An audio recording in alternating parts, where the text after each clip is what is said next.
Hello everyone, कैसे हो आप सब। आई होप कि आप बहुत स्वस्थ हो, मस्त हो, खुश हो। तो आज मैं आपको बताने वाली हूँ, आज हमारा दूसरा एपिसोड है सुपर वुमन, जो मैंने सीरीज़ या सेगमेंट स्टार्ट किया है। सॉरी, मेरा जो ज़बान है उस पर थोड़ा सा ना ये हो गया है, इसलिए मेरा प्रोनाउंसिएशन शायद अच्छे से नहीं हो पाएगा, शायद मैं अच्छे से बात या एक्सप्लेन ना कर पाऊँ। बट जैसे बोलते हैं ना, मुंह के छाले, उस तरह से कुछ हो गया है, तो ज़्यादा बात नहीं कर पा रही हूँ मैं, इसलिए मैंने वीडियोज़ वगैरह भी बनाना मतलब ब्रेक लिया हुआ था।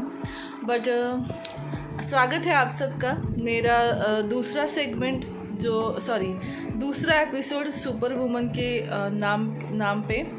तो आज मैं आपको बताने वाली हूँ ऐसी लड़ी के बारे में जो हर किसी की लाइफ में सुपर वुमन का रोल प्ले करती है। जी हाँ, वो हमारी माँ है जो हमारे लाइफ में हमेशा सुपर वुमन का रोल प्ले करती है, क्योंकि माँ मतलब माँ के वर्ड में ही सब कुछ आता है। जो मेंटली स्ट्रॉन्ग है, अपने बच्चे के लिए कुछ भी कर सकती है, उन्हें कभी हारने नहीं देती, उन्हें हमेशा प्रेरित करती है कि कुछ अच्छा करो, कुछ अच्छा होगा लाइफ में, आप बिल्कुल ख़राब नहीं हो, आप बहुत अच्छे इंसान हो। ये जो एक पॉजिटिव एनर्जी होती है, एक मोटिवेशन होता है, एक मेंटल स्ट्रॉन्ग एनर्जी होती है, वो आपको हमेशा लाइफ में आगे बढ़ने के लिए प्रेरित करती है। तो आज का ये दूसरा एपिसोड मेरी माँ के नाम, जिसने मुझे इस लायक बनाया कि मैं कुछ कर पाऊँ। मतलब मेरी लाइफ में दो इंसान ऐसे हैं जिन्होंने मेरी लाइफ को बनाने में या मुझे बनाने में सबसे ज़्यादा हाथ है उनका। सबसे पहले मेरे दादाजी और दूसरी मतलब मेरी माँ। उन दोनों का इम्पैक्ट मेरी लाइफ में बहुत ज़्यादा है। उन दोनों की जो एक पॉजिटिव एनर्जी है, जिसको मैं हमेशा फॉलो करती हूँ, हमेशा उनके उसूलों पे चलती हूँ, और मुझ में जो भी अच्छाई है वो उन दोनों की है। मतलब कुछ अगर अच्छा दिख रहा होगा मुझ में अगर आप लोगों को, तो वो सिर्फ उनकी देन है, उन्होंने मुझे इस तरह से बनाया। इसलिए हाँ, मैंने गलतियाँ बहुत की है जो मैंने अपनी बलबूते पे की है। सो या हमें हमारे लाइफ में आगे बढ़ने के लिए सबसे बड़ी जो हमारी लाइफ की सुपर वुमन होती है वो हमारी माँ होती है। तो आज मैं अपनी माँ की स्टोरी आपको कुछ अंदाज में बताना चाहती हूँ। आप मेरी माँ की फ़ोटो देख रहे होंगे, वो अभी वीडियो पे आकर वो थोड़ा कॉन्शियस होती है, इसलिए मैंने उनका फ़ोटो लगाया है ताकि आप उनको देख सको। तो मेरी माँ की स्टोरी ऐसी है ना कि वो ऐसे घर में पैदा हुई जो फाइनेंशियली इतना वेल सेटल नहीं था। तो उनकी 12th के बाद शादी हो गई मेरे पापा के साथ, और मेरे पापा ने 10th कंप्लीट किया है, और उसके बाद उन्होंने ऑटोमोबाइल का कोर्स किया और फिर उनको जॉब लग गई। मेरे पापा बॉम्बे में रहते थे पहले, उनका वो वही पले बड़े हैं, लेकिन उनकी कर्म भूमि सातारा है जहाँ मैं पैदा हुई। तो मेरे परदादा और परदादी की देखभाल करने के लिए मेरे पापा सातारा आ गए, और उनकी शादी हो गई मेरी माँ से। तो मेरी माँ ने बोला था कि मुझे आगे पढ़ना है। तो मेरे दादाजी ने वही बोला कि अगर देखो, मेरा बेटा तो इतना पढ़ा लिखा है नहीं, अगर तुम्हें कोई प्रॉब्लम नहीं है तो तुम पढ़ सकती हो। और मेरी माँ को ये बात अच्छी लगी, उन्होंने हाँ कह दिया, और उन्होंने अपना ग्रेजुएशन कंप्लीट किया। मेरी माँ BA कंप्लीटेड है, वो भी शादी के बाद। मेरे घर में ऐसा था, थोड़ी सी बैकग्राउंड दे देती हूँ ताकि आपको समझ में आए। मेरे घर में मेरे परदादा परदादी ना, मेरे दादा मेरे दादी हम और मेरे पापा और मेरी माँ, ऐसे वो 6 लोग रहते थे। शादी होने के बाद जब मैं पैदा हुई तब वो अपने कॉलेज उन्होंने स्टार्ट किया था। बीए का फर्स्ट ईयर कंप्लीट कर रही थी। मेरे दादाजी और दादी थी, वो बहुत थोड़े आज़ाद ख़याल के थे और वो बॉम्बे में रहते थे। मेरे दादाजी का जॉब था, इसलिए मेरे परदादा और परदादी थी, उनके साथ वो रहती थी। तो मेरे परदादा जो है उनका हमारा एक भगवान का मंदिर है, बहुत बड़ा है, तो वो संभालते थे। तो वहाँ का सब कुछ देखना, घर का सब कुछ खाना वगैरह देख के सबका सब कुछ करके वो मतलब करती थी, क्या बोलते थे, कॉलेज अटेंड करती थी, पढ़ाई करती थी। और उन सब के बीच में जब उनका ग्रेजुएशन भी ऐसा हुआ कि उन्होंने 3 साल को 6 साल लगे और उस 6 साल में मेरा भी जन्म हुआ, मेरे भाई का भी जन्म हुआ। तो आप सोच सकते हो कि उन्होंने कैसी मतलब उनकी विल पावर कितनी स्ट्रांग थी कि वो डिलीवरी भी देंगी लेकिन मैं अपनी स्टडी नहीं छोड़ूंगी। तो उन्होंने बीए कंप्लीट किया और उसके बाद मतलब उन्होंने जॉब किया। मेरे घर में सब कुछ संभाल के वो जॉब करती थी। हम 8 लोग थे, हम 8 लोगों का सब कुछ देख के वो जॉब करती थी। और उसके बाद हुआ ये कि उनका एक्सीडेंट हुआ 2 बार और उसकी वजह से उनको बेड रेस्ट करने के लिए बोला।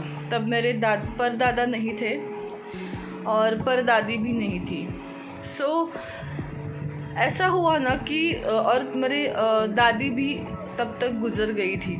तब मैं शायद 5वीं या 6ठी कक्षा में थी और डॉक्टर ने कहा कि ये अभी घर से बाहर नहीं जा सकती। मेरी माँ के बैकबोन में बहुत प्रॉब्लम हो गई थी, वो उनको बेड रेस्ट दिया था। तो उन्होंने वहाँ भी हिम्मत नहीं हारी। उन्होंने कहा ठीक है, नो प्रॉब्लम। मेरे घर में मेरे दादाजी, मेरे पापा, वो दोनों खुद खाना बनाते थे और सब घर संभाल लेते थे हम, और मेरी माँ को पूरा बेड रेस्ट था। उससे पहले उन्होंने मतलब खुद का बिज़नेस स्टार्ट किया था। जॉब छोड़ा था और उन्होंने खुद का बिज़नेस स्टार्ट किया था। वो टूटी फ्रूटी, सॉस, जैम, शरबत जैसे चीज़ें बनाती थी। उन्होंने अपना ब्रांड क्रिएट किया था और गवर्नमेंट से उनको सब कुछ मिला था, मान्यता मिली थी। उन्होंने सब कुछ किया बट उनका एक्सीडेंट हो गया और उनका वो सपना रह गया। और कहीं ना कहीं तभी से मेरे दिमाग में था कि मैं जॉब नहीं करूँगी, मैं बिज़नेस करूँगी। हालांकि मैंने उनका वो बिज़नेस तो अभी तक नहीं किया, पता नहीं मुझे वो मतलब किचन में मुझे नहीं जाना इसके लिए। बट यस, उनका सपना तो मैं ज़रूर पूरा करूँगी। उनका जो सपना है रेस्टोरेंट बनाने का, वो ज़रूर पूरा करूँगी। तो उसके बाद प्रॉब्लम हुई कि वो बेड रेस्ट पे चली गई। उनको तकलीफ़ होती थी, ऑपरेशन भी हुआ, तो वो बहुत गुस्सा करती थी छोटी छोटी बातों पे। और उनको ये रियलाइज़ होने लगा कि वो हम पे गुस्सा कर रही है उनकी तकलीफ़ की वजह से। और उन्होंने ब्रह्म कुमारी ज्वाइन किया। मेरे मामा और मेरी मौसी, उन दोनों ने उनको प्रेरित किया कि ब्रह्म कुमारी ज्वाइन करो। तो उन्होंने वो ज्वाइन किया। वो उनकी सोच वहाँ से बदली और हमारे घर में इतना मतलब ये हुआ ना, ट्रांसफॉर्म हो गया हमारा घर कि सच बोलूँ तो वो अभी कभी भी गुस्सा नहीं करती। उनका वो गुस्सा कहाँ चला गया पता नहीं। वो सबको इतना अच्छे से हैंडल करने लगी। वो घर में ही रहती है वो 24 घंटे, लेकिन वो इतनी एनर्जेटिक रहती है, इतना अपना काम खुद से इतना अच्छे से करती है। वो इतना अच्छा मैनेज करती है हर चीज़ को कि मतलब कोई और इंसान होता ना तो वो रोने बैठता कि अरे मेरी तकलीफ़ हो रही है, मैं कुछ नहीं करूँगा। लेकिन वो लिटरली इतना मतलब सुबह से लेके रात तक उनका काम चालू रहता है। उन्होंने कभी ये नहीं बोला कि मुझे तकलीफ़ हो रही है तो मैं कुछ नहीं करूँगी। हालांकि अब मेरी तो मतलब मेरे भाई की भी शादी हो गई है, तो ऐसा कुछ भी नहीं कि घर में लोग नहीं हैं, कुछ कर नहीं सकते, सब कुछ है। लेकिन फिर भी वो हमेशा यही कहती है कि मेरी चीज़ें मैं खुद करूँगी, जब तक मुझसे हो रहा है मैं करूँगी। वो कभी गिव अप नहीं करती अपनी चीज़ों पे, हमेशा सबको मोटिवेट करती है। मेरी लाइफ में कितनी प्रॉब्लम्स आती है तो मुझे एनर्जी उन्हीं से मिलती है। मैं उनको फ़ोन करके उनसे बात करती हूँ, मुझे अच्छा लगता है। वो मुझे मोटिवेट करती है हर चीज़ के लिए। हमेशा उनका थॉट्स प्रोसेस ऐसा है ना कि वो किसी को भी एनर्जी दे सके, किसी भी इंसान को। अगर आप सोचो आपके घर में अगर कोई बीमार इंसान है तो आप हमारे घर में ऐसा होने लगता है ना, उस घर का एटमॉस्फेयर कि सब सीरियस और निगेटिव मोड में जाने लगते हैं। जब एक इंसान बीमार पड़ता है तो पूरा घर बीमार पड़ता है। लेकिन हमारे घर में मेरी माँ बीमार पड़ी है कितने सालों से, लेकिन कभी लगता नहीं उनको देख के कि वो बीमार है, क्योंकि उन्होंने ऐसा एटमॉस्फेयर क्रिएट किया हमेशा कि वो हर एक चीज़ को अच्छे से बेहतर बनाती है। कभी भी वो गिव अप नहीं करती, हमेशा खुश रहती है, दूसरों को भी खुश रखती है, उनको भी मोटिवेट करती है। मेरी जो भाभी है जो अभी शादी करके आई है, वो भी बहुत अच्छे से मतलब घर में एक मतलब बेटी की तरह रहती है।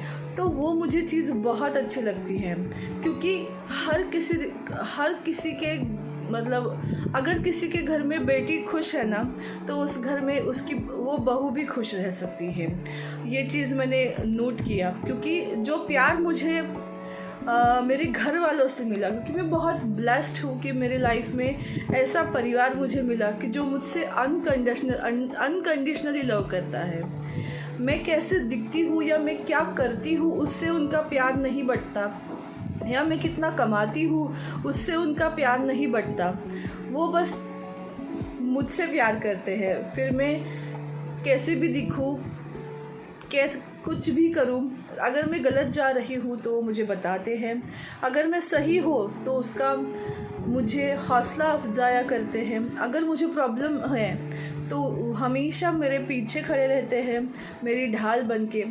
तो मेरी लाइफ की जो सुपर वुमन है वो मेरी माँ है, और उन्होंने मुझे हालात से लड़ना सिखाया, कभी हार ना मानना सिखाया, और हमेशा दूसरों को मोटिवेट करना सिखाया, प्रॉब्लम में भी खुश रहना सिखाया, और हर दुख में कुछ ना कुछ अच्छा ज़रूर होता है। ये चीज़ मुझे समझ में आई, और वही है मेरी लाइफ की सुपर वुमन, जिसको देख के मैं हमेशा भगवान को थैंक यू बोलती हूँ।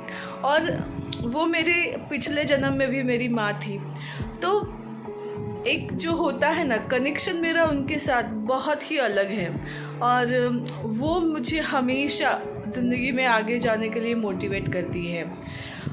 भले अभी उनकी उम्र होने लगी है, वो थोड़ा सा डरने लगी है क्योंकि थोड़ा घबराहट होता है, लेकिन फिर भी वो हौसला देती है, और मुश्किलों से आगे बढ़कर ज़िंदगी में ऊंचाई तक जाने के लिए मुझे हमेशा प्रेरित करती है। उन्होंने ब्रह्म कुमारी का एक कोट लिखा है घर में कि मुश्किलों बताती हूँ, हाँ, ये मत कहो खुदा से मेरी मुश्किलें बड़ी है, मुश्किलों को बता दो कि मेरा खुदा तुमसे बड़ा है। तो वो लाइनें मुझे हमेशा मोटिवेशन देती है। तो यही है मेरी लाइफ की सुपर वुमन मेरी माँ, और शायद आपकी लाइफ में सुपर वुमन आपकी माँ ही होगी। आपको ये एपिसोड कैसा लगा मुझे ज़रूर बताइएगा। आपकी अगर कोई स्टोरी हो तो वो भी मुझे शेयर करिएगा। Thank you so much. God bless you all. Take care. Bye bye.